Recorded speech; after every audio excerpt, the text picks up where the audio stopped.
जब मैंने घेवर बनाना स्टार्ट किया तो हस्बैंड बोले भाई ये तुमसे ना हो पाएगा।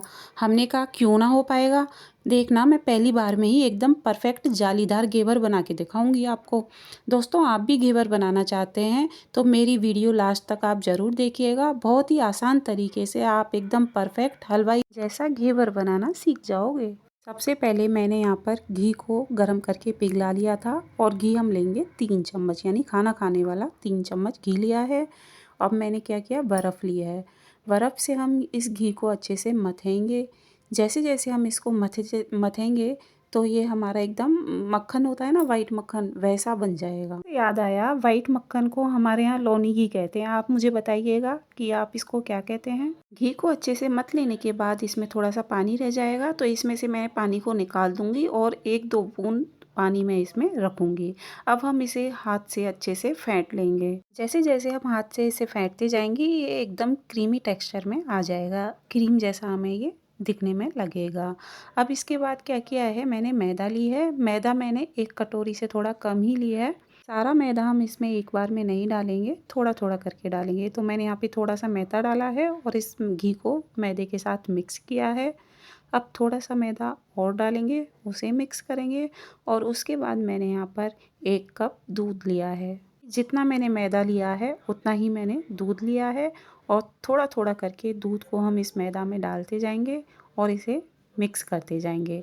मैदा भी साथ साथ डालते जाएंगे और इसे अच्छे से मिक्स करेंगे। इसे हाथ से अच्छे से मथ लेंगे जिससे कि इसमें कोई लम्स वगैरह ना रहे। साथ ही मैंने 1 चम्मच बेसन लिया है, बेसन को भी इसमें डाल दिया है और इन सारी चीज़ों को हम अच्छे से मिक्स करेंगे। अब क्या करेंगे, हम एकदम फ्रिज का ठंडा पानी लेंगे और इसमें थोड़ा थोड़ा पानी ऐड करेंगे। लेकिन याद रहे जितना हमने मैदा लिया है उससे 4 गुना हमें इसमें पानी डालना है, यानी दूध और पानी दोनों मिलाकर मैदा से हमें 4 गुना रखना है वजन में। अभी मैंने सारा पानी नहीं डाला है, थोड़ा पानी मैं बाद में डालूंगी। ये घोल मिक्स करने के बाद मैंने एक बर्तन लिया है और एक छलनी ली है। इस घोल को हम छलनी से छान देंगे, अगर इसमें कोई लम्स वगैरह रह गया होगा तो वो निकल जाएगा। साथ ही जो बचा हुआ पानी था, ठंडा पानी, वो भी मैंने इसमें डाल दिया है। मैं आपको चम्मच को उल्टा करके दिखाऊंगी। इसी तरह का हमें घोल तैयार रखना है कि वो चम्मच से लिपट जाए। मैंने यहाँ पर छोटे साइज का एक नींबू लिया था और उसमें से आधा नींबू का रस मैंने इसमें घोल में डाल दिया है। इससे क्या होगा, जाली एकदम परफेक्ट बनेगी। अब एक दूसरे बर्तन में मैंने बर्फ़ रख ली है और उस बर्फ़ के ऊपर ये घोल हम रख देंगे। एक पतीला लिया है, गैस पे रख दिया है। इसमें मैंने आधा घी और आधा तेल का यूज किया है। आप चाहो तो पूरा घी में भी बना सकते हो या फिर तेल में भी बना सकते हो। घेवर के लिए घोल तैयार किया, उसको मैंने एक चम्मच में ले लिया है और उसे थोड़ा थोड़ा करके हम चम्मच से डालेंगे। आपको ध्यान रखना है कि आप जिस पतीले में आप घेवर बनाओगे वो थोड़ा गहरे तले का हो। ये बात कि हमें इसमें कितना घोल डालना है, तो उसके लिए मैंने क्या किया है, ये जो कटोरी ली है इसमें एक बार में ये भर के ले ली है और इसको हम क्या करेंगे, बिल्कुल बीच सेंटर में हम डालेंगे चम्मच से घोल। और इसमें जो है हमें 30-30 सेकंड के समय में ये डालना है। पहला घोल डालने के बाद तुरंत ही ना डालें, थोड़ा देर रुकें फिर डालें, थोड़ी देर रुकें फिर डालें। तो एक कटोरी का पहला बैटर ख़त्म हो जाएगा, उसके बाद दोबारा से कटोरी को और भर लेंगे। ये मैंने छोटे साइज़ की कटोरी ली है, तो इससे क्या है, अपने घेवर की मोटाई का अंदाज़ा हो जाएगा कि 2 कटोरी मैं इसमें बैटर डालूँगी।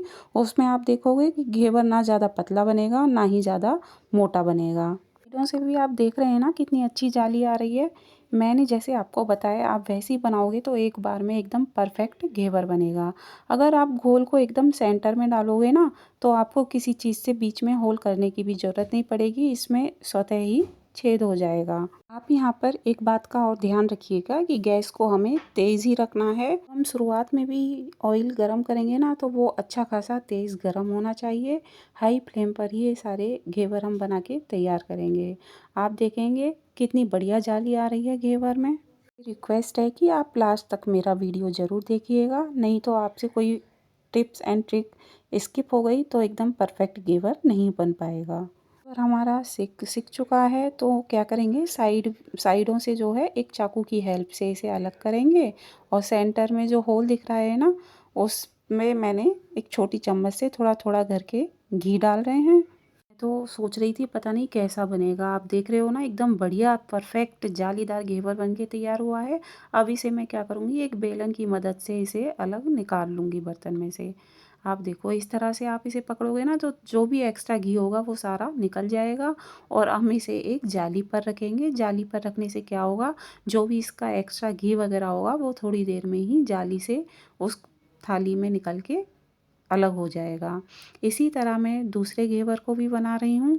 सेम जो प्रोसेस हमने पहले की थी वही अब हम फिर से करेंगे। जो लोग पहली बार भी घेवर बनाएंगे ना, उनका भी एकदम परफेक्ट घेवर बन के तैयार होगा जैसे कि मैंने बनाया है बिल्कुल वैसा ही। लेकिन आपको यह है कि मेरी वीडियो पूरी ज़रूर देखनी पड़ेगी और जैसे मैंने बताया है वैसे वैसे ही आपको बनाना होगा।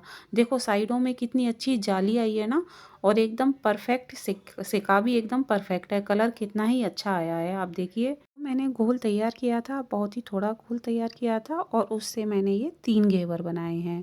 और सारे घेवर ये आप देख रहे हो एकदम परफेक्ट बढ़िया बने हैं। तो बहुत ही खुश हो गई क्योंकि मैंने चैलेंज जीत लिया था। मेरे हस्बैंड ने कहा था ना कि तुम नहीं बना पाओगी, और मैंने एकदम बढ़िया बनाया। गैस पे एक पतीले में दूध गर्म करने के लिए रख दिया है। साथ ही मैंने 1 कटोरी चीनी और 1 कटोरी ही मैंने पानी लिया है, वो दूसरे बर्तन में दूसरी गैस पर रख दिया है चाशनी बनाने के लिए। रबड़ी बनाने के लिए मैंने फुल क्रीम दूध लिया है, ये आधा किलो से थोड़ा ही ज़्यादा है। 1 चम्मच मैंने कस्टर्ड पाउडर लिया है, उसको दूध में घोल करके जब दूध गर्म हो गया था तो इसमें डाल दिया है।